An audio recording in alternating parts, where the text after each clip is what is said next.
Ok, bien aimé, on a connu une petite interruption, mais par la grâce de Dieu, nous sommes de retour. Il y a eu une petite interruption. Ok, comme ça, nous attendons que vous puissiez vous reconnecter afin que nous puissions poursuivre notre programme.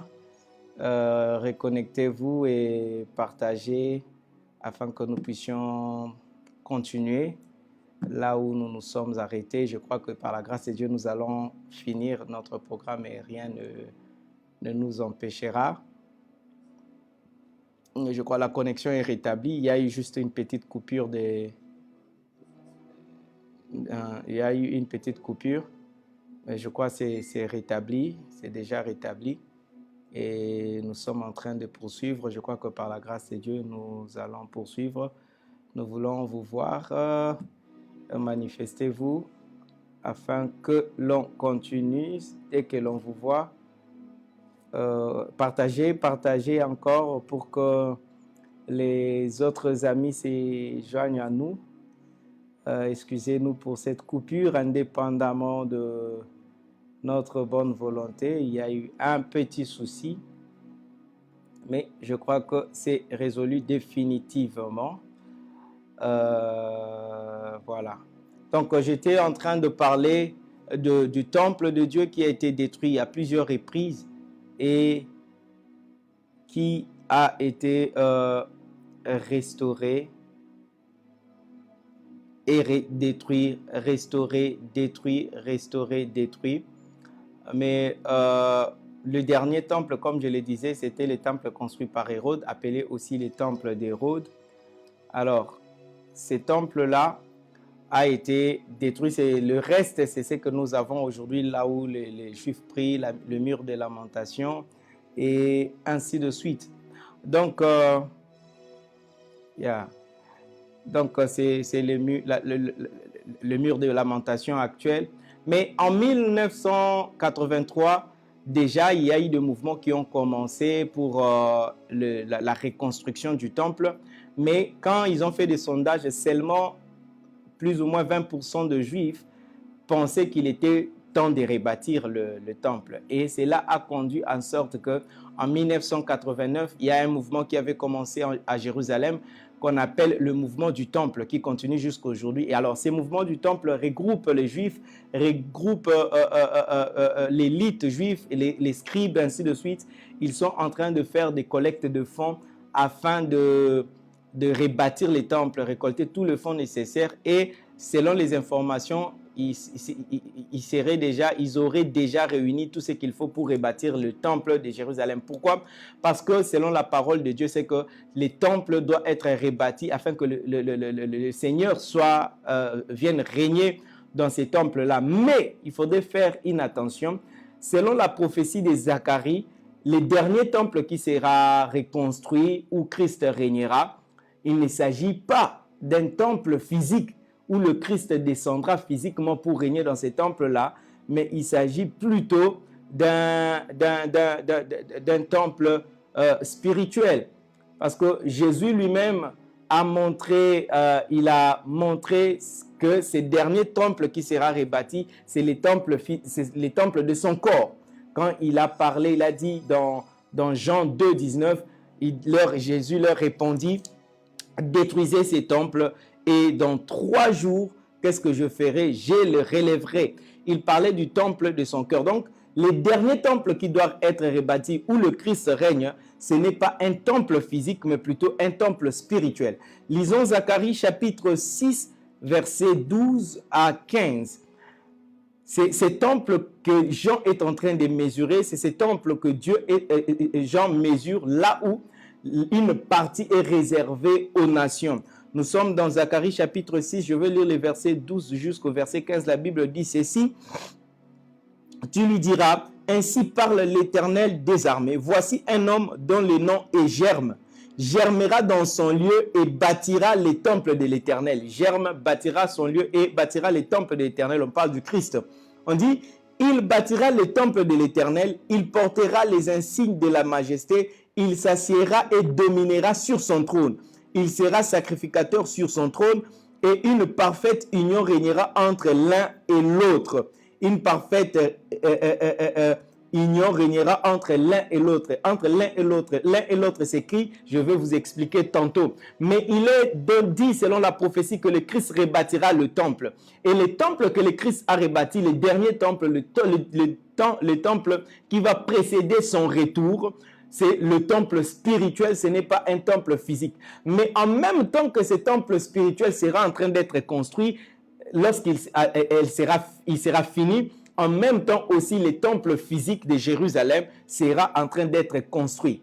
Vous comprenez? Et le temple physique qui sera construit, ce ne sera pas le Christ qui viendra régner dans ce temple-là, mais au contraire, ça sera l'antéchrist. Le temple spirituel qui est construit, c'est ce que Ésaïe dit. Je vais lire, lisons tous ensemble Ésaïe chapitre 2. Ésaïe chapitre 2, le verset 2 à 3, la Bible déclare ceci.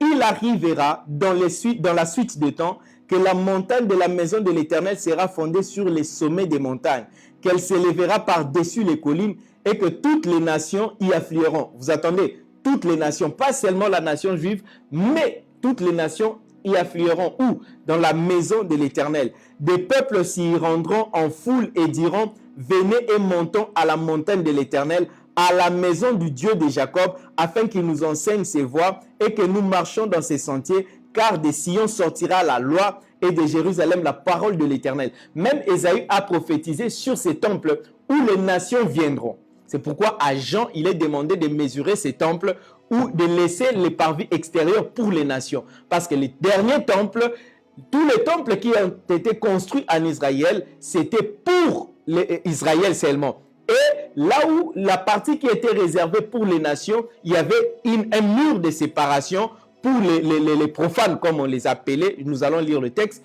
Mais dans les derniers temps, il n'y aura plus les murs de séparation.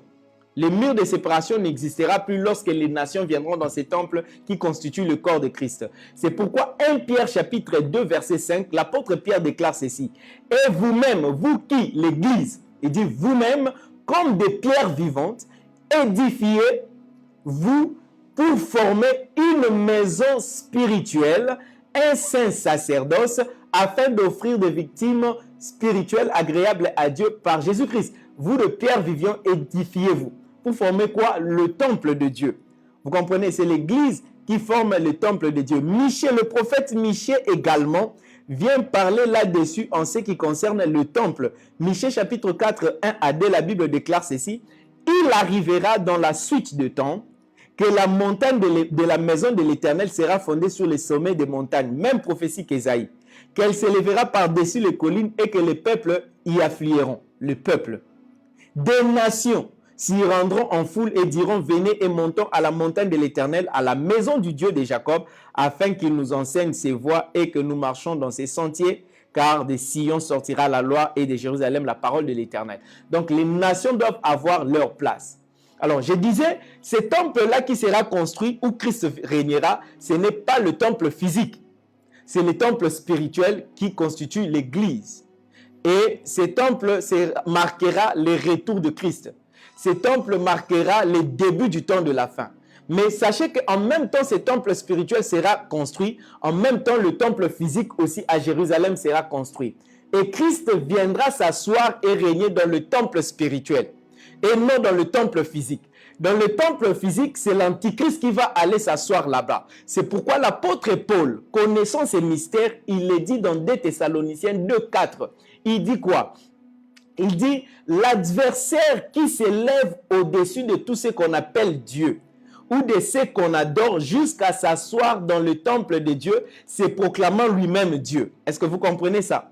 L'Antéchrist, lorsqu'il va paraître avant l'avènement de Christ, selon 2 Thessaloniciens, l'apôtre Paul dit, ne croyez pas que l'enlèvement est déjà venu. L'enlèvement va venir, mais avant cela, paraîtra l'homme du péché, celui qu'on appelle l'homme de péché. Il va paraître et il va s'élever et blasphémer contre le nom de Dieu. Il va s'asseoir même dans le temple de Dieu.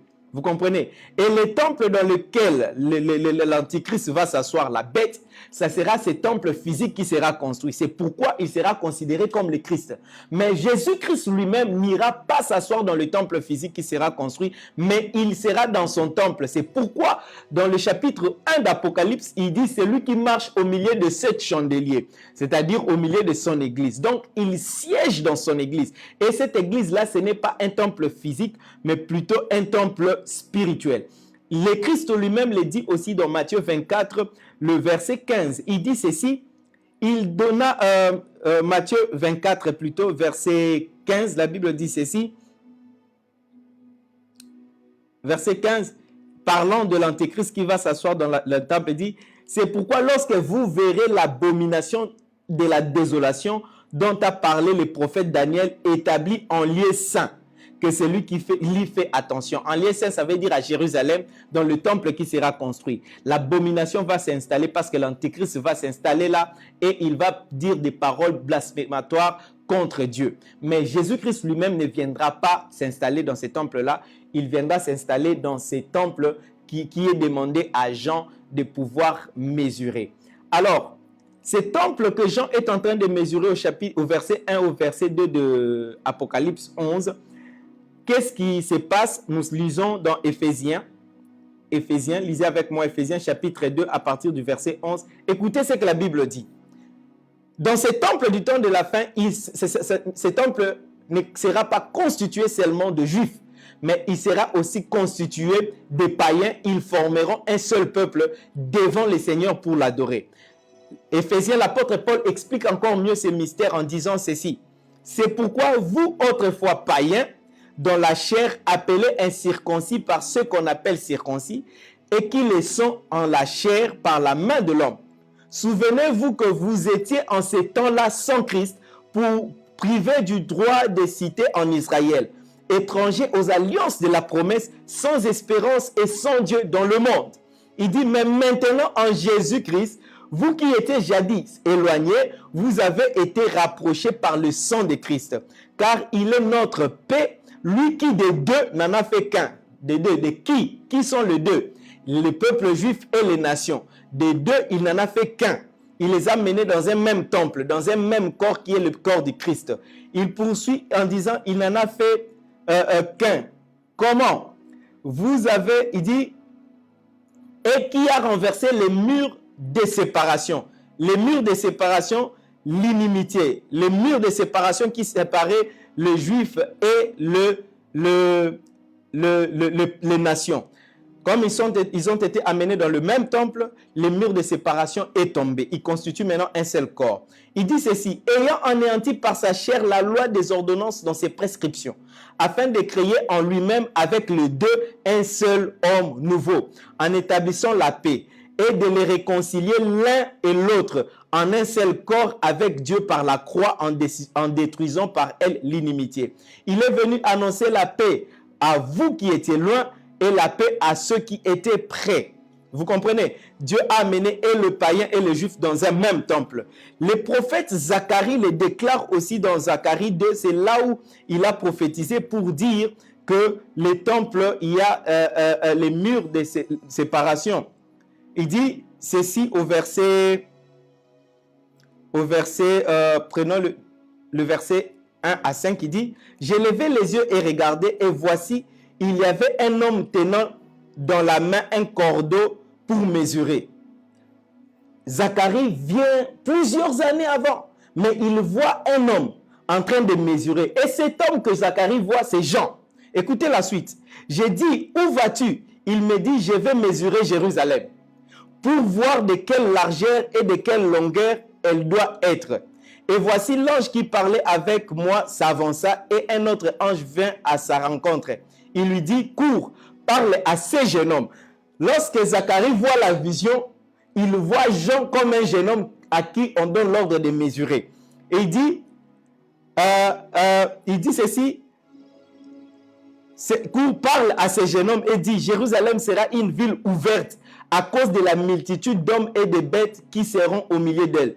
Je serai pour elle, dit l'Éternel, une muraille de feu autour. Je serai sa gloire au milieu d'elle. Ici, il voit un jeune homme qui mesure le temple de Dieu à Jérusalem, qui mesure Jérusalem, là où Dieu amène la réconciliation entre les païens et le juif. Dans Apocalypse 21, 9 à 15, la Bible parle aussi de ces mêmes temples-là, parle de Jérusalem, et qui est fondé sur le fondement des apôtres de l'agneau. Dans ces temples, donc, qui est décrit dans Apocalypse 21, on parle des 12 tribus d'Israël qui sont les colonnes et on parle des 12 apôtres de l'agneau qui sont le fondement. Donc, nous comprenons que l'Église et les Juifs sont amenés dans un même temple. Maintenant, la question est de savoir quand est-ce que ce temple sera rebâti. Quand est-ce que ce temple du temps de la fin sera rebâti? Il faudra savoir que ce temple, quand elle sera rebâtie, elle va marquer le début du temps de la fin, qui est une période de 7 ans. C'est la reconstruction du temple qui marquera le début de la fin. Le jour où vous verrez aussi le temple physique de Jérusalem rebâti, sachez que le temple spirituel est déjà rebâti aussi dans sa totalité et ça sera le début du temps de la fin, donc la période de 7 années. Et c'est l'apôtre Paul qui donne la précision de cela lorsqu'il parle dans Romains 11. Romains 11, 25, je lis à partir du verset 25. Il dit ceci. Ici, l'apôtre Paul donne la précision de lorsque le temple sera construit. Il dit ceci. Car je ne veux pas, frères, que vous ignorez ces mystères. Il appelle cela ces mystères. Afin que vous ne vous regardiez point comme sages. C'est qu'une partie d'Israël est tombée dans l'endurcissement jusqu'à ce que la totalité des païens soit entrée. Et ainsi, verset 26, tout Israël sera sauvé. Selon qu'il est écrit, le libérateur viendra de Sion et il détournera de Jacob les impiétés. C'est-à-dire ceci, actuellement, il y a une partie des Juifs qui est dans l'incrédulité. Et c'est ce qu'on appelle maintenant le temps des nations. Dieu va faire en sorte que jusqu'à ce que les derniers païens, la dernière nation, la dernière tribu entendent les témoignages de Christ. Et lorsque cela arrivera, Israël sera sauvé. Dieu fera par son amour et par sa miséricorde que Israël soit restauré. Parce que dans la suite, l'apôtre Paul explique que si vous avez été sauvés par miséricorde à cause de leur endurcissement, de la même manière aussi, eux aussi à leur tour recevront la restauration. Ils seront restaurés. Est-ce que vous comprenez cela? Et lorsqu'ils seront restaurés, quand est-ce qu'ils seront restaurés? Lorsque toutes les nations seront entrées, lorsque toutes les nations seront sauvées. Autrement, lorsque toutes les nations recevront les témoignages de la parole de Dieu. Lorsqu'ils vont recevoir les témoignages, Israël sera restauré. Et lorsqu'Israël sera restauré, c'est en ce moment-là que le temple est maintenant complètement fini. Parce qu'il y a les Juifs à l'intérieur et les païens à l'intérieur. Et ce temple, c'est l'Église. Ceux-là qui croient en Jésus comme Seigneur et Sauveur. Ça veut dire que les Juifs croiront en Jésus comme Seigneur et Sauveur pour faire partie de ces temples-là. Et étant les privilégiés à cause de la position que le Seigneur leur a donnée. Maintenant, quand est-ce que tous les païens seront entrés? C'est ce que nous comprenons. Jésus l'a dit dans Matthieu 24, 14. Cette bonne nouvelle du royaume sera prêchée dans tout le monde entier pour servir de témoignage à toutes les nations et alors viendra la fin. Que veut dire viendra la fin? C'est-à-dire lorsque le dernier païen entendra la bonne nouvelle, Israël sera restauré et les nations qui ont cru en Jésus et Israël formeront le même temple pour adorer le Seigneur. C'est comme ça, l'apôtre Jean dit de mesurer les temples là où se présentent ceux qui adorent le Seigneur. Et ce sont les deux peuples. Maintenant, avançons pour expliquer c'est qui ces deux témoins. Le verset 6, le verset Apocalypse 11, verset 3 au verset 6. Lisons tous ensemble. Apocalypse 11, 3 à 6. C'est ici le nœud de notre sujet d'aujourd'hui. Je donnerai à mes deux témoins, c'est Jésus qui parle, le pouvoir de prophétiser revêtus de sacs pendant 1260 jours. Ce sont les deux oliviers et les deux chandeliers qui se tiennent devant les seigneurs de la terre. Si quelqu'un veut leur faire du mal, du feu sort de leur bouche et dévore leurs ennemis. Et si quelqu'un veut leur faire du mal, il faut qu'ils soient tués de cette manière. Ils ont le pouvoir de fermer le ciel afin qu'il ne tombe point de pluie pendant le jour de leur prophétie, et ils ont le pouvoir de changer les eaux en sang et de frapper la terre de toute espèce de plaie chaque fois qu'ils les voudront. Ok. Les deux témoins. Qui sont les deux témoins? Parce que Jésus dit, je donnerai à mes deux témoins le pouvoir de prophétiser revêtus de sac pendant 1200 ans. Il y a plusieurs théories, comme je le disais en introduction, sur les deux témoins. Quand on dit c'est les choses qu'ils feront, nous voyons descendre le feu descendre du ciel, nous voyons les plaies, et directement nous pensons à Élie et Moïse. C'est comme ça la plupart de ceux qui ont interprété ces textes ont dit que les deux témoins, ça sera les deux prophètes, ça sera... D'ailleurs, la Bible ne les appelle pas deux prophètes, la Bible parle des deux témoins, il ne les appelle pas prophètes. Il donnera à ces deux témoins la capacité de prophétiser. Ce ne sont pas des prophètes, mais ce sont d'abord de deux témoins qui vont prophétiser. Mais la plupart d'interprètes ont dit que ce sont deux prophètes qui viendront. Deux prophètes qui viendront. Pourquoi? Et la plupart disent que, certains disent que ça sera Élie et Enoch, d'autres disent que c'est Élie et Moïse. Mais c'est la probabilité d'Élie et Moïse qui est la plus répandue. Simplement parce qu'ils disent que ça sera Moïse parce qu'on voit les plaies. Ils disent que ça sera Élie parce qu'on voit le feu. Mais ma question est pour vous ceci. La Bible ici dans l'Apocalypse n'a pas cité le nom de ces deux personnes. La Bible au contraire a parlé de la prophétie que Élie viendrait. Et quand la Bible parle de Élie qui viendra, donc, bien sûr que c'est le prophète Malachi qui parle de ça dans Malachi 4:5, que Élie devra venir avant que le Christ ne vienne. Les disciples ont posé la question à Jésus dans Matthieu 17, verset 10. Ils ont dit, dis-nous si c'est qui est le Élie qui doit venir. Lisons-le. Je suis dans Matthieu chapitre 17. Une question est posée à Jésus, verset 10. La Bible dit ceci. Les disciples lui firent cette question. Pourquoi donc les scribes disent qu'Élie doit venir premièrement? Pourquoi Élie doit venir premièrement? Et Jésus-Christ leur répond à partir du verset 11. Il est vrai qu'Élie doit venir. Jésus précise qu'il est vrai qu'Élie doit venir et rétablir toutes choses. Mais je vous dis qu'Élie est déjà venu, qu'ils ne l'ont pas reconnu et qu'ils l'ont traité comme ils ont voulu. De même, le Fils de l'homme souffrira de leur part. Qui est ce Élie qui est déjà venu, que la Bible a annoncé? Luc chapitre 1, verset 16 à 17. La Bible nous précise qui est ce Élie qui était déjà venu. La Bible parle de Jean-Baptiste. Il ramènera plusieurs des fils d'Israël au Seigneur leur Dieu. Il marchera devant Dieu avec l'esprit de la puissance d'Élie pour ramener les cœurs des pères vers les enfants et les rebelles à la sagesse des justes afin de préparer au Seigneur un peuple disposé. Donc, Élie que la Bible a annoncé qu'il viendrait était déjà venu, et c'est Jean-Baptiste.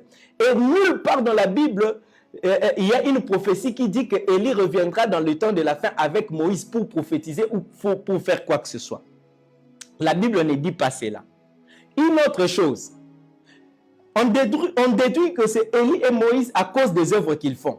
Admettons que quelqu'un apparaît aujourd'hui, il marche sur les eaux. Il multiplie le pain et il nourrit 7000 personnes. Il multiplie le pain, il nourrit 4000 personnes. Il guérit un aveugle en mélangeant la salive avec ses eaux, avec la terre. Il guérit quelqu'un en touchant juste l'habit de son vêtement. Il ressuscite les morts. Est-ce que nous allons dire que cette personne, c'est Jésus qui est venu parce qu'il a fait les choses que Jésus faisait? Non! Vous comprenez? Donc ça veut dire que si quelqu'un vient aujourd'hui, même s'il fait les mêmes choses que Élie avait fait, même s'il fait les mêmes choses que Moïse avait fait, si la Bible ne nous dit pas que c'est Élie, c'est Moïse, nous ne pouvons pas dire que c'est Élie, c'est Moïse. Et quand la Bible dit que Jean-Baptiste marchera dans l'esprit d'Élie, effectivement, Jean-Baptiste a marché dans l'esprit d'Élie, mais Jean-Baptiste n'a rien fait de tout ce que Élie a fait. Jean-Baptiste n'a pas fait descendre le feu.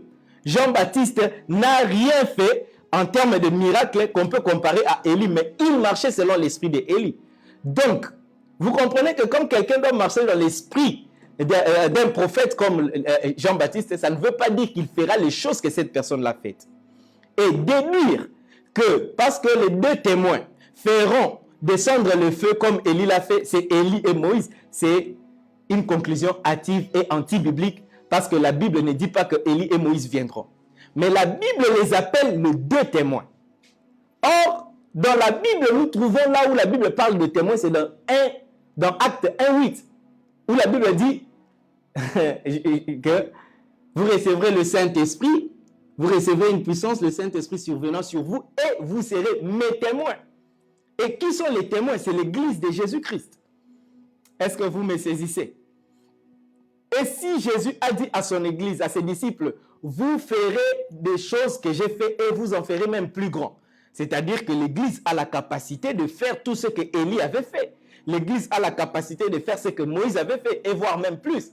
C'est-à-dire l'Église aujourd'hui a la capacité de faire descendre le feu, a la capacité d'appeler les plaies sur la terre. Et cela ne fait pas de l'Église Élie et Moïse. Parce que la Bible les appelle les deux témoins. La Bible ne les appelle pas les deux Élie et Moïse. Lisez tout Apocalypse, vous ne verrez pas le nom d'Élie être cité. Vous ne verrez pas le nom de Moïse être cité. Mais le livre de l'Apocalypse, c'est la révélation de Jésus-Christ pour son Église. Jésus-Christ est en train de parler des choses qui vont arriver à son Église.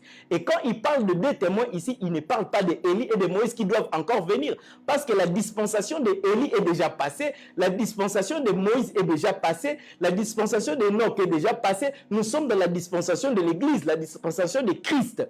Actuellement, dans les livres d'Apocalypse, c'est l'Église qui agit, c'est le Christ qui agit et c'est le diable qui agit.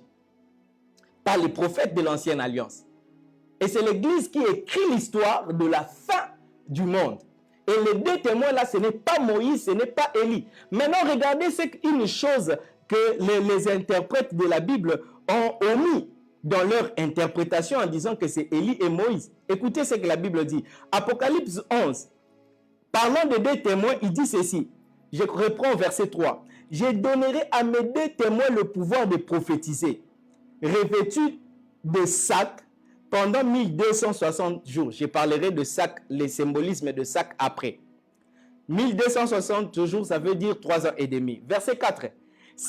Il détermine qui sont ces deux témoins. La Bible décrit. Ce n'est pas comme si la Bible n'a pas décrit, comme je vous l'avais dit en introduction, que le livre d'Apocalypse, ce n'est pas un livre scellé, mais un livre de révélation. Et ici, la Bible nous révèle qui sont ces deux témoins. Il dit ceci, ce sont les deux oliviers et les deux chandeliers qui se tiennent devant les seigneurs de la terre. La Bible ne dit pas que c'est Élie et Moïse, mais la Bible dit que ce sont les deux oliviers et ce sont les deux chandeliers. Et en bon interprète de la Bible, tu dois chercher à savoir quel est le symbole, que veut dire olivier, que veut dire chandelier dans la Bible. Or, olivier, ça ne veut pas dire Moïse ni Élie. Chandelier ne veut pas dire ni Moïse ni Élie. Mais nous allons maintenant étudier, je vais vous expliquer qui sont ces deux témoins en vous présentant leur description. La Bible a donné leurs caractéristiques. Ce sont les deux oliviers et les deux chandeliers. Commençons par voir que veut dire deux oliviers. Ce sont les deux oliviers. Je commence. Qu'est-ce que cela veut dire? Ouvrons nos Bibles dans Zacharie, parce que la Bible s'interprète par la Bible et non par les suppositions humaines. Zacharie chapitre 4, versets 2 à 3. Et puis nous allons lire le verset 11 à 14. Ici, Zacharie voit la vision. Je vais lire. Il me dit, « Que vois-tu » J'ai répondu, « Je regarde et voici, il y a un chandelier tout d'or, surmonté d'un vase portant ses lampes, avec 7 conduits pour les lampes qui sont au sommet du chandelier. » Ici déjà, il voit les chandeliers. Verset 3. « Et il y a près de lui 2 oliviers. » Oh! Apocalypse 11, la Bible dit que les deux témoins sont les 2 oliviers. Mais ici aussi, Zacharie est en train de voir les 2 oliviers. Il dit ceci. Il y a 2 oliviers, l'un à la droite du vase et l'autre à sa gauche. Zacharie a vu les 2 oliviers. Allons maintenant au verset 11 jusqu'au verset 14. On lui explique ce qu'est les 2 oliviers. J'ai pris la parole et je lui dis, que signifient ces 2 oliviers à la droite du chandelier et à sa gauche?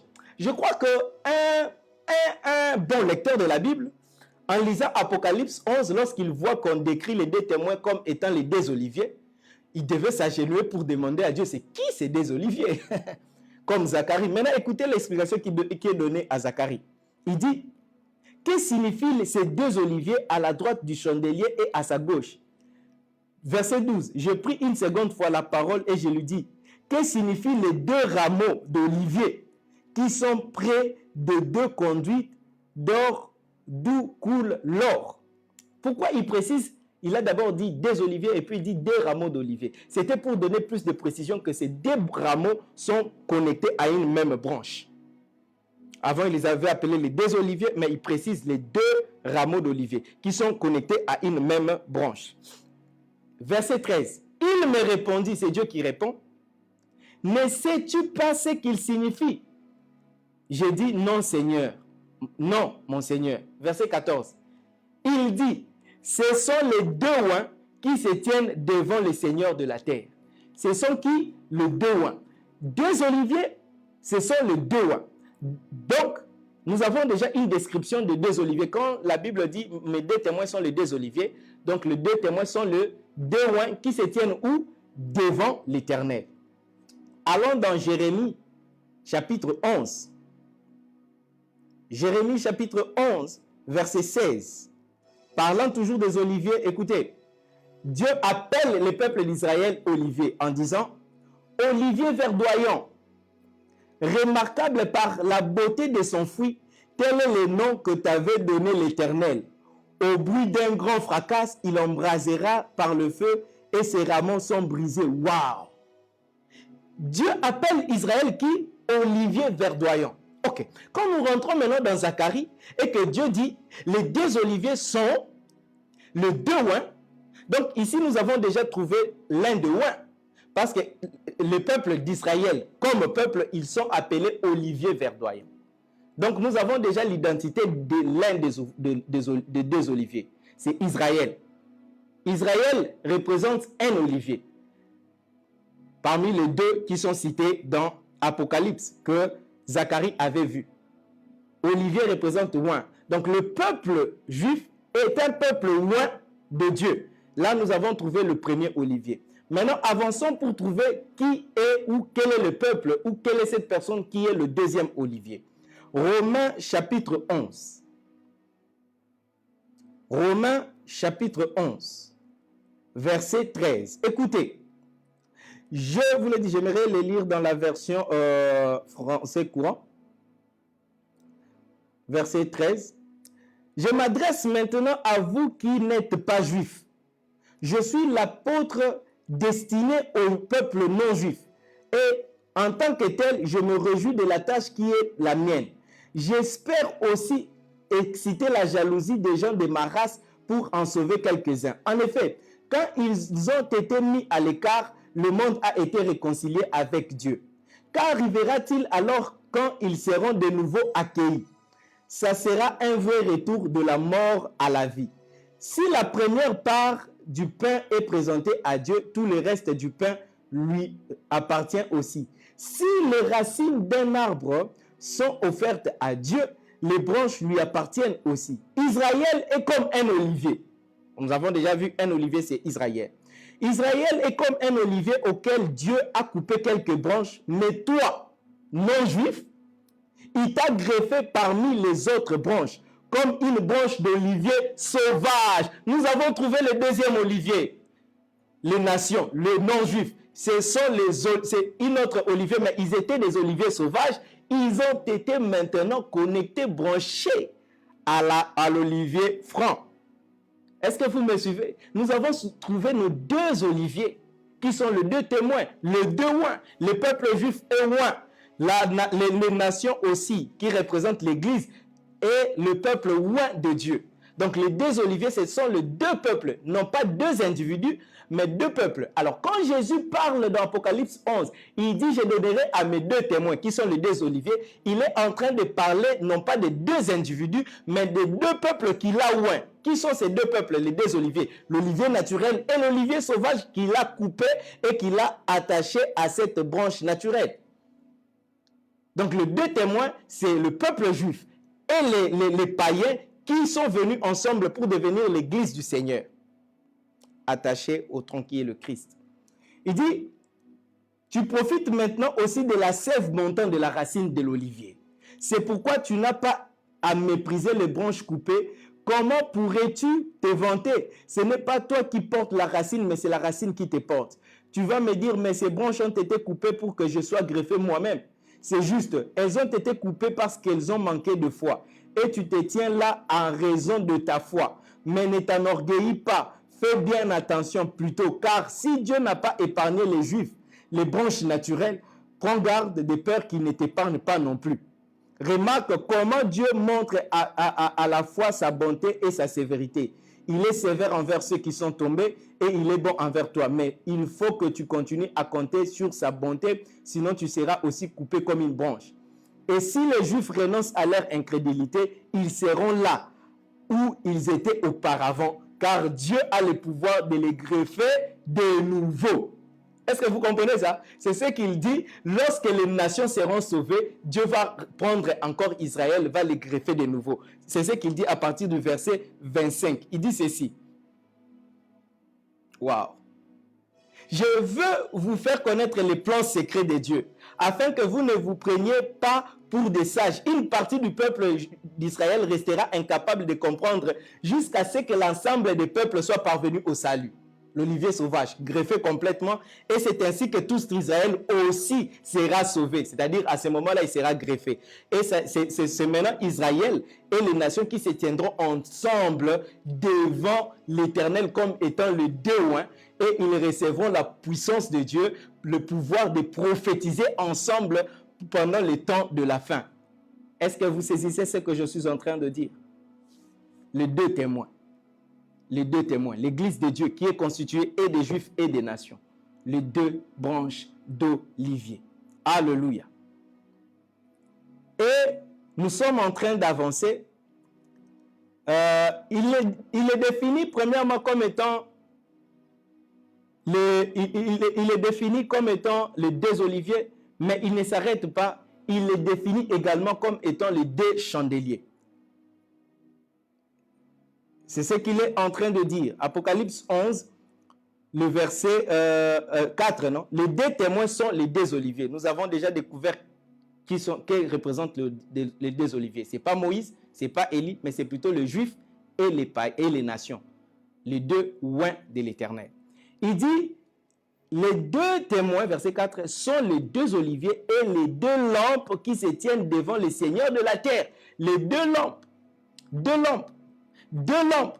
Que veut dire lampe ou chandelier? C'est la version Louis II qui dit chandelier. La version courante dit deux lampes. Alors, que représentent les chandeliers ou les lampes? Les deux oliviers, les deux témoins sont aussi les deux chandeliers. C'est dans Apocalypse, le chapitre 1, comme je l'ai enseigné. Au verset 12, quand le Christ se présente, il dit ceci, au verset 12, Apocalypse 1, 12. Je me retournerai pour connaître quelle était la voix qui me parlait.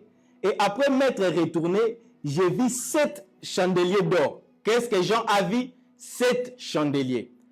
Maintenant, au verset 20. Le mystère de 7 chandeliers, de 7 étoiles que tu as vues dans ma main droite et de 7 chandeliers d'or, les 7 étoiles sont les 7 anges de 7 églises, et Jésus lui explique, et les 7 chandeliers sont les 7 églises. Donc, chandelier représente église. Et quand il appelle les deux témoins, les deux chandeliers, ça veut dire que cela représente l'église du Seigneur, les deux églises. Mais la question maintenant est de savoir pourquoi l'église? Si vous lisez votre Bible dans Matthieu 5, 16, la Bible dit quoi? Que votre lumière luise, afin que le monde voie et qu'il glorifie votre Père. Donc l'église est considérée comme une lampe. Alors pourquoi l'apôtre dans Apocalypse 11, on ne parle pas de 7 chandeliers, mais on parle de 2 chandeliers? Je voulais enseigner parce que de 7 églises que nous avons étudiées dans Apocalypse, il n'y avait que 2 églises qui étaient sans reproche. Il n'y avait que 2 églises, l'église de Philadelphie et l'église de Smyrne. C'est pourquoi ici, dans Apocalypse, ceux-là qui recevront le pouvoir de prophétiser et de représenter les seigneurs, ça sera l'église qui se tient correctement devant les seigneurs. C'est pourquoi il ne parle pas de 7 chandeliers, il parle de 2 églises, de 2 chandeliers. Ça veut dire ceci, il n'y aura que ceux-là qui se tiendront dans la posture de l'église de Smyrne et de l'église de Philadelphie, qui recevront l'onction de la dernière saison, la dernière pluie. C'est pourquoi, lorsqu'il parle aux 5 autres églises, il leur dit de se repentir de leur mal qu'ils font. Et s'ils se repentent des mal qu'ils font, ils entrent dans l'église de Philadelphie et de Smyrne. C'est-à-dire, ils vont présenter les mêmes caractéristiques que l'église de Philadelphie et de Smyrne. Et cela constituera les 2 témoins qui plaisent à Dieu.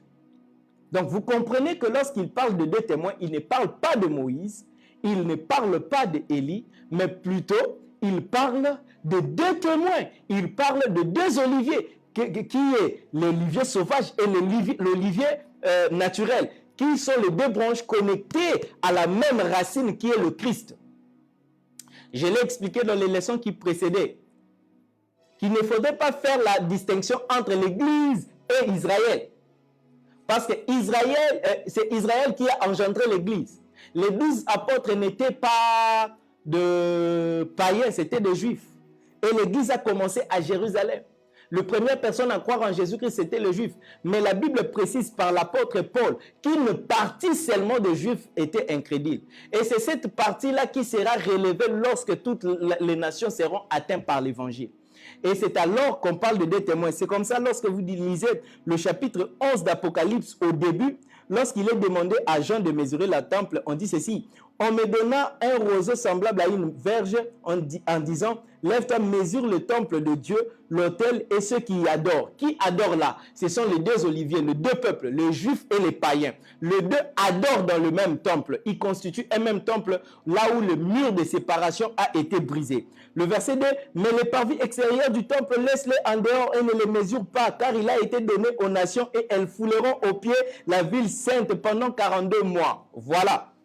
Donc, et les nations et Israël constitueront un même peuple, un même temple devant le Seigneur. C'est pourquoi la Bible les appelle les 2 témoins, qui sont les 2 oliviers et qui sont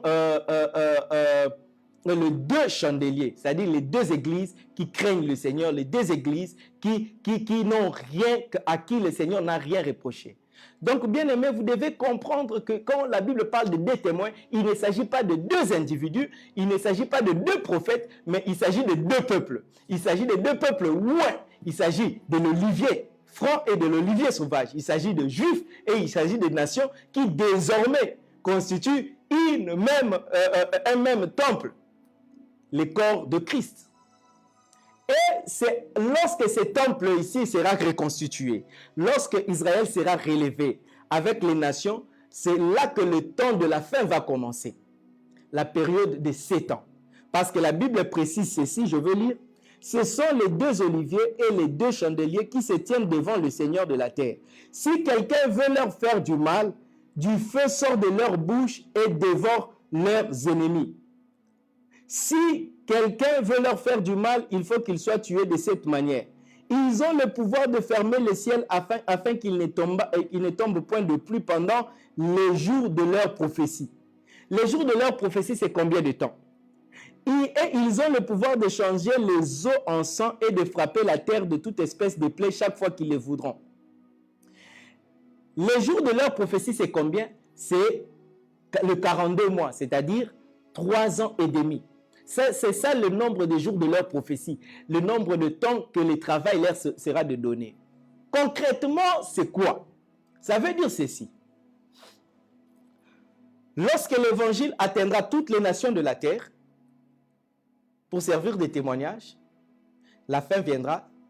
Première chose, Dieu va restaurer Israël. La partie d'Israël qui était incrédule, Dieu va le prendre et va le greffer à nouveau. Ils vont croire en Jésus-Christ comme étant le Seigneur et le Sauveur.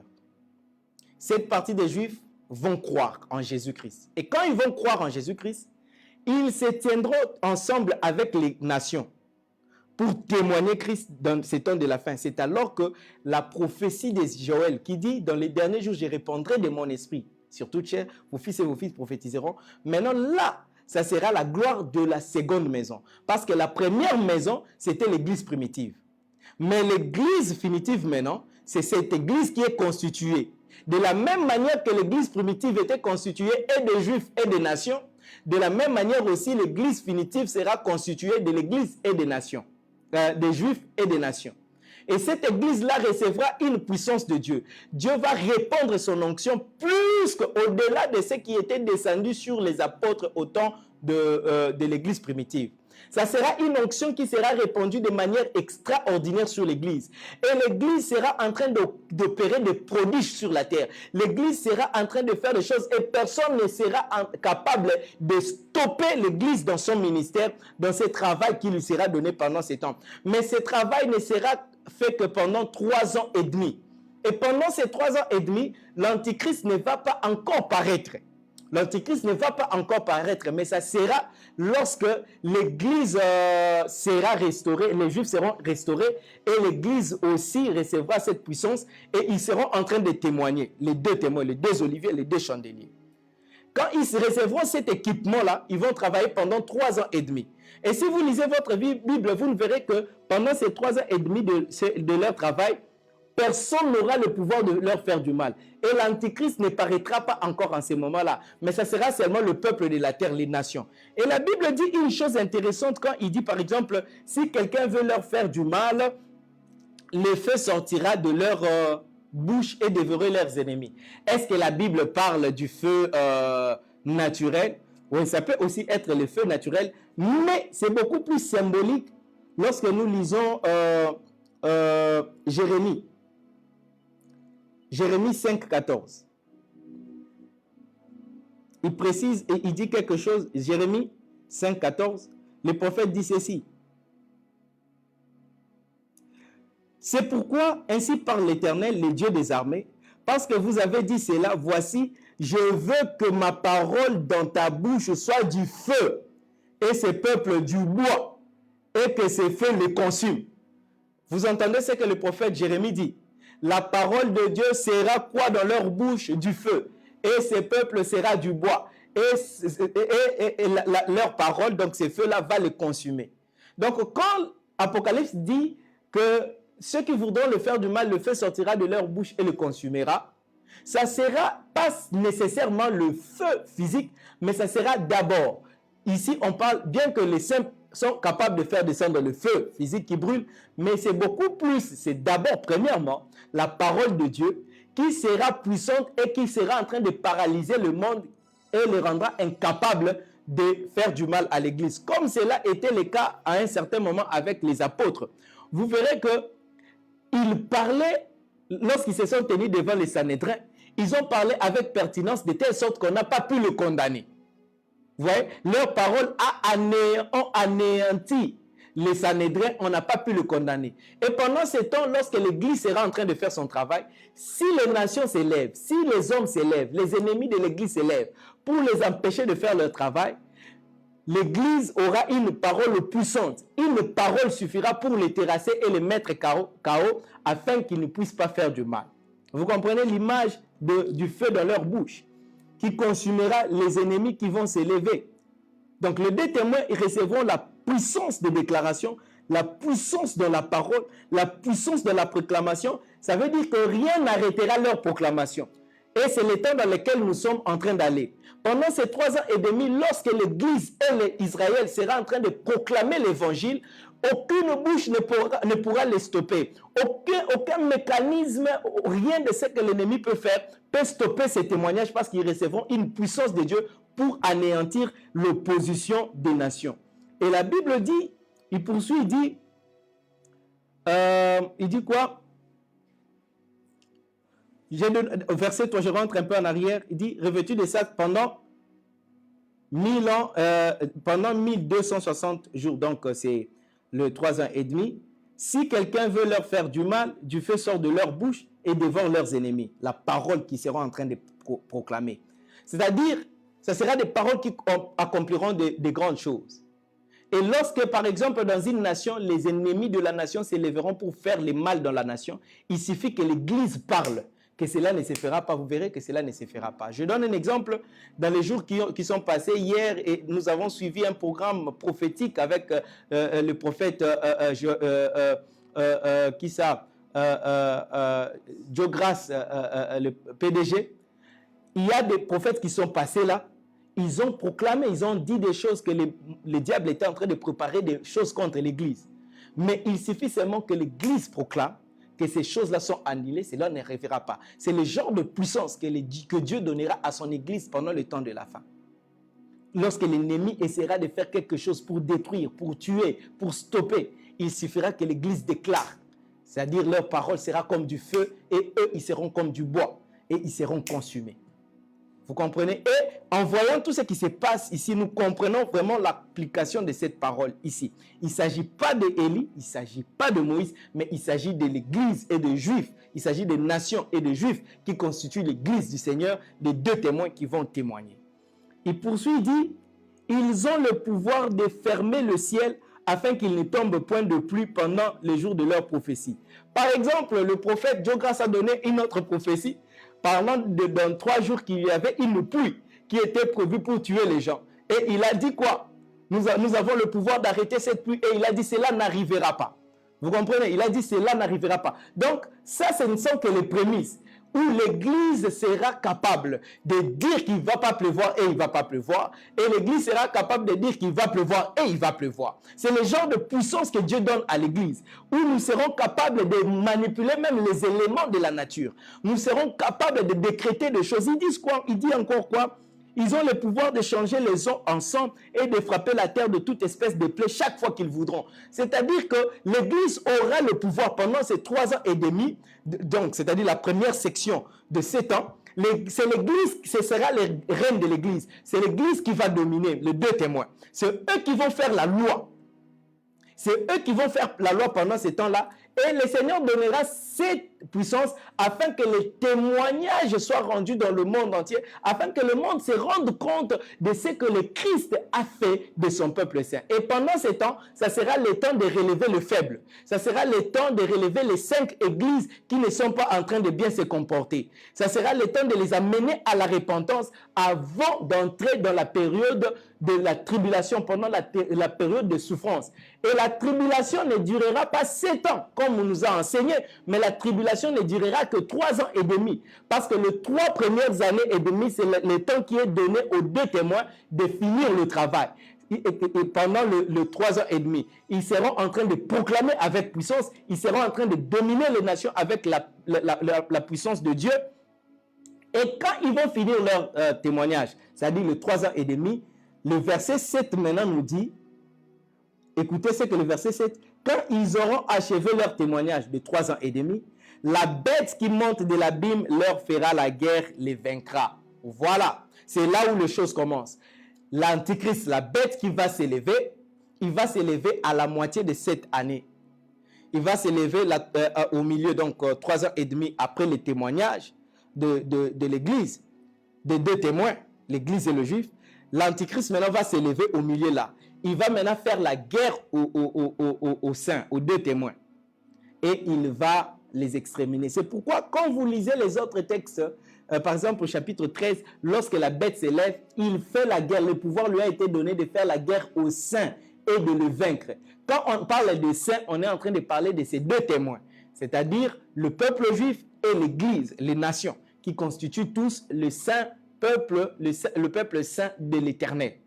Il leur fera la guerre. C'est pendant ces 3 ans et demi restantes-là que l'Antichrist va combattre. Et ça sera une guerre. Ça ne sera pas un massacre, mais ça sera une guerre.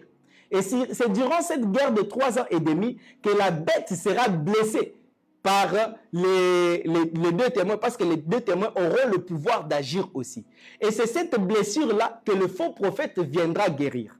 Ça, je vais vous expliquer dans la leçon de demain quand est-ce que le faux prophète va s'élever et comment il va guérir la blessure de l'Antichrist, de la bête. Qui fera cette blessure à la bête? Ce sont les deux prophètes durant la guerre qui va durer 3 ans et demi. Et c'est durant ces 3 ans, ce sont ces 3 ans et demi qui sont appelés le temps de la grande tribulation. Là où les deux témoins seront tués. Là où les saints seront emportés en prison. Là où ils seront tués. Et pendant qu'ils seront en train d'être tués et en train d'être maltraités, en ce moment-là, les nations seront en train de célébrer. Et c'est en ce moment-là que l'Antichrist va aller s'asseoir au temple physique qui sera construit en Israël. Est-ce que vous me saisissez? Alléluia. Alléluia. Donc aujourd'hui, je voulais d'abord expliquer pour que vous compreniez qui sont les deux témoins. Et demain, nous allons voir maintenant la troisième moitié de 7 ans. Et nous allons expliquer, oui, la deuxième moitié, le deuxième, hein, la deuxième moitié de 7 ans. La deuxième, parfois le français fouille. La deuxième moitié de 7 ans, nous allons l'expliquer demain et nous allons expliquer maintenant quand est-ce que Christ reviendra. Christ reviendra à la fin de cette deuxième moitié, lorsque la trompette sonnera. La Bible dit, le souffle de vie viendra et entrera sur les témoins et ils vont ressusciter et les morts en Christ se ressusciteront. Ce sont ces deux témoins-là. Donc l'Église et les Juifs, donc les nations et les Juifs qui constituent l'Église du Seigneur. Je vais vous expliquer. Et sachez que le monde ne prendra pas fin. Les plaies ne vont pas commencer à frapper juste après l'enlèvement. Après l'enlèvement, c'est en ce moment-là que le faux prophète va apparaître pour guérir la blessure de la bête et implémenter maintenant le règne de la bête avec la marque de la bête. Ça prendra une certaine période sans l'Église sur la terre. Et pendant que le monde maintenant sera en train de célébrer pendant ces temps-là, maintenant les trompettes vont commencer à sonner pour que l'Éternel frappe. Et il y a une grande confusion dans l'interprétation. Cette période où les plaies frappent la terre, où le sixième, à partir du sixième saut, les plaies frappent la terre, ça ce n'est pas la tribulation, ça c'est le jugement. Le monde, les païens, le monde, ceux qui vont rater l'enlèvement, ils ne vont pas passer par la tribulation, mais par les jugements que Dieu va frapper. C'est l'Église qui passera par la tribulation, c'est-à-dire des temps d'épreuves infligées par l'Antichrist, qui en recevra le pouvoir par Dieu. Je vous expliquerai pourquoi Dieu va donner à l'Antichrist le pouvoir de persécuter l'Église, d'amener cette grande tribulation contre l'Église. Parce que ça sera une tribulation comme ça n'a jamais été. Ça sera plus que ce que les apôtres ont vécu. Tout ce que les apôtres ont vécu n'est que l'image de ce qui doit arriver dans le temps de la fin. Ils ont reçu une puissance qui est descendue du ciel pour témoigner avec puissance. C'est comme ça aussi l'Église du temps de la fin, qui sera constituée des Juifs restaurés et des nations, recevra aussi une puissance du Saint-Esprit pour témoigner, mais pendant un temps limité. Et vous allez voir qu'après un certain temps de témoignage, les apôtres ont été massacrés, tués, malgré la puissance qu'ils avaient. C'est Dieu qui a permis, afin que cela nous serve d'exemple, l'Église de la temps de la fin aussi vivra cette persécution, mais à une dimension beaucoup plus élevée. Je vous expliquerai pourquoi le Seigneur va permettre cela d'arriver. Alors, aujourd'hui, nous nous arrêtons là. Je veux faire une petite récapitulation. C'est quoi? C'est que il est donné à Jean de mesurer les temples du temps de la fin où Christ doit régner, où les deux peuples vont célébrer le Seigneur. Et ces temples-là, il précise, une partie est pour le juif, une partie est pour les nations. Et Éphésiens nous parle que le mur de séparation entre les profanes et les juifs a été enlevé et ce sont les deux peuples qui se tiennent devant le Seigneur. Maintenant, quand il a fini de mesurer, le Seigneur lui dit, je donnerai à mes deux témoins le pouvoir de prophétiser. La Bible dit, je ne dis pas que je donnerai à mes deux prophètes, mais plutôt à mes deux témoins. Et les deux témoins, c'est qui? Acte 1:8, vous recevrez une puissance, le Saint-Esprit survenant sur vous, et vous serez mes témoins. Donc, c'est spécifique, c'est pourquoi ici, on ne parle pas des deux prophètes, mais on parle de deux témoins. Il continue en disant que les deux témoins ne sont pas deux individus, mais ce sont les deux oliviers. Nous avons présenté dans Zacharie et dans Jérémie et dans Romains qu'il s'agit, les deux oliviers veut dire les deux oins. Et les deux oliviers veut dire deux peuples. Le juif que Dieu appelait olivier verdoyant, qui est l'olivier franc, naturel, et puis les nations qui sont appelées oliviers sauvages et qui ont été sauvés à cause de l'incrédulité d'une partie des Juifs. Et ces deux-là constituent les deux oliviers, deux peuples. Et il dit encore les deux oliviers sont les deux chandeliers, parce que les deux oliviers, le Seigneur en a fait son église, parce que les chandeliers, ce sont les églises. Au début du livre d'Apocalypse, il parle de 7 églises. Mais pourquoi ici il parle de 2 églises? Parce que parmi les 7 églises, il n'y avait que 2 qui étaient sans reproche. C'est les deux-là qui recevront la capacité de représenter Christ valablement dans le temps de la fin. Demain, j'expliquerai beaucoup plus en détail. Donc aujourd'hui, vous comprenez que les deux témoins qui viendront dans le temps de la fin, ce ne sera pas deux individus. Ça ne sera pas deux prophètes, Moïse et Élie. Non, la Bible n'a jamais dit cela. Mais la Bible a bien précisé, ça sera les deux peuples, les deux chandeliers, les deux oliviers. Et ils recevront le pouvoir de témoigner Christ pendant 3 ans et demi qui constitue la première moitié des 7 ans de temps de la fin. Et la deuxième moitié des 7 ans, Dieu a divisé. La première moitié, il a donné à l'Église de dominer et la deuxième moitié, il a donné à l'Antéchrist de dominer pour une raison précise que nous allons expliquer demain. Merci de nous avoir suivis nombreux aujourd'hui. J'ai prié le Seigneur que vous soyez parmi ceux-là qui feront partie de ces deux oliviers et de ces deux peuples. C'est pourquoi les livres d'Apocalypse commencent avec les lettres de Jésus-Christ aux églises. Il dit à tous ceux qui ne sont pas comme Philadelphie, comme Smyrne, de se repentir et de changer de voie. C'est le moment que le Seigneur nous donne pour revoir nos voies, pour revoir la manière dont nous vivons, afin d'être capable de recevoir cette puissance-là. Quel est l'avantage de recevoir cette puissance-là? L'avantage, c'est que celui qui recevra cette puissance aura la capacité de faire la guerre à l'Antéchrist pendant les 3 ans de tribulation et il tiendra. Même s'il est tué, il aura la capacité de garder sa foi. Mais celui qui ne recevra pas la puissance de Dieu pendant la tribulation, il risque qu'il renonce à sa foi pour éviter les douleurs. Est-ce que vous comprenez cela? C'est pourquoi ils doivent se repentir, entrer dans la catégorie des deux églises. C'est très important.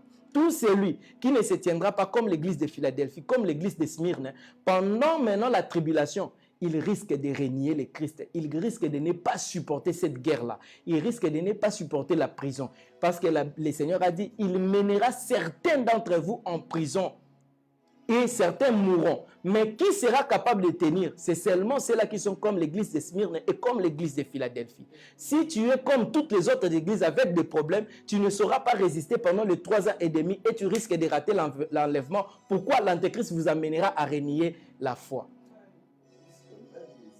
Vous comprenez? C'est pourquoi Dieu a écourté cette période-là à 3 ans et demi seulement. Jésus l'a dit, s'il n'écourtait pas cela à 3 ans et demi, même les justes, ils risqueraient de renier la foi.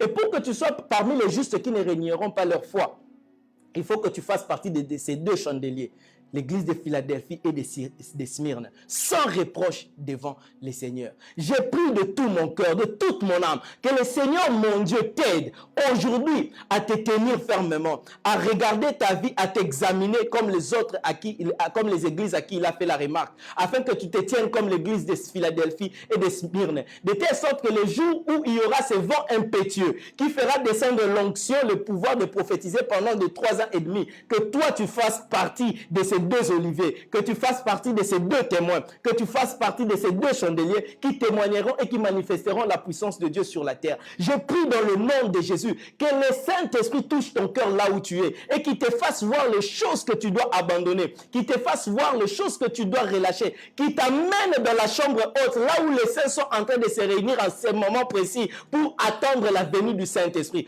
Car il s'était apparu à 500 frères, mais il n'y avait que 120 qui se sont retrouvés dans la chambre haute pour recevoir l'onction du Saint-Esprit. Je prie que tu sois parmi ceux-là qui seront dans la chambre haute. Dans cette saison, nous, serviteurs de Dieu, nous, prophètes de l'Éternel, nous sommes en train de réunir le peuple de Dieu dans la chambre haute afin de recevoir l'onction d'opérer pendant les 3 ans et demi. Je prie par le Saint-Esprit que tu sois conduit par le Saint-Esprit à entrer dans cette barque, à entrer dans cette barque, à entrer dans cette barque, à entrer dans cette chambre haute. Ne te laisse pas emporter par la distraction. C'est la raison pour laquelle le Seigneur a permis ce lockdown. C'est la raison pour laquelle le Seigneur a permis ce confinement. Afin que le peuple de Dieu soit réveillé en suivant des enseignements comme celui-ci. Et de comprendre la vérité, de comprendre le temps dans lequel nous sommes afin de se préparer. Nous n'avons plus beaucoup de temps.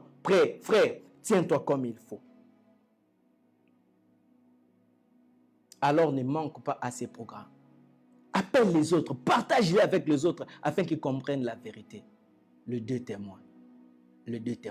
Demain, nous allons encore creuser pour avancer, pour voir qu'est-ce qui va se passer exactement dans la deuxième moitié. Quelles sont les conséquences?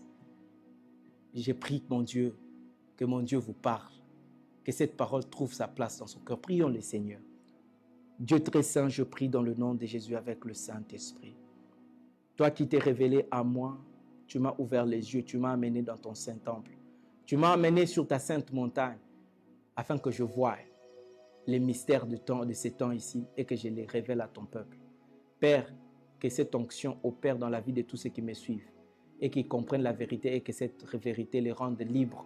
Dans le nom puissant de Jésus, là où tu es, que la main de Dieu te touche et que toi et ta maison, ta famille, vous soyez trouvés dignes d'avoir part à l'héritage de saints dans ce temps de la fin. Au nom puissant de Jésus, nous avons prié. Amen. Merci d'avoir suivi. Excusez-nous pour le temps, pour les dérangements que nous avons eus avec la connexion. Nous sommes en train de nous améliorer et j'aimerais en profiter pour dire merci à tous nos bien-aimés qui nous suivent et qui démènent, qui font les efforts afin de nous aider à vous servir convenablement en ayant la connexion, en ayant l'électricité. Et j'ai béni le Seigneur aujourd'hui, je peux rendre ces témoignages.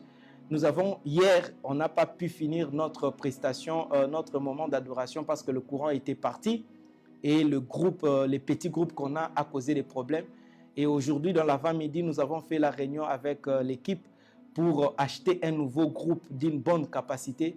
Et Dieu a touché un bien-aimé qui nous suit aussi et qui nous a acheté, qui nous a offert un nouveau groupe de bonnes capacités. Et d'ici la fin de la semaine, nous allons acquérir le groupe et ça permettra à ce qu'il n'y ait pas de coupure. Et nous allons aussi arranger en ce qui concerne la connexion. Alors, quand vous avez la possibilité de nous suivre comme ça et d'être bénis, sachez qu'il y a des gens qui sont derrière et qui soutiennent ce travail. Et je prie que mon Dieu les bénisse encore et encore. Parce que vous qui financez ce travail, vous qui soutenez ce travail pour que nous soyons capables de vous servir, vous êtes une bénédiction pour l'Église, vous êtes une bénédiction pour les nations. Que le Dieu de notre appel, que le Dieu de notre onction, que le Dieu qui nous a choisis vous bénisse au-delà de la mesure. Soyez bénis dans le nom de Jésus. Nous allons nous retrouver demain à 21 h afin de continuer ces programmes merveilleux. Si vous avez vos questions, écrivez-les, envoyez-les nous et nous allons y répondre avec beaucoup plus de clarté. Soyez bénis, nous vous souhaitons une bonne soirée avec le Saint-Esprit. Partagez ces vidéos avec les amis, partagez-les afin qu'ils suivent également et ensemble nous célébrerons l'Éternel. Je vous dis au revoir et je vous donne rendez-vous pour demain à 21 h. Bye bye.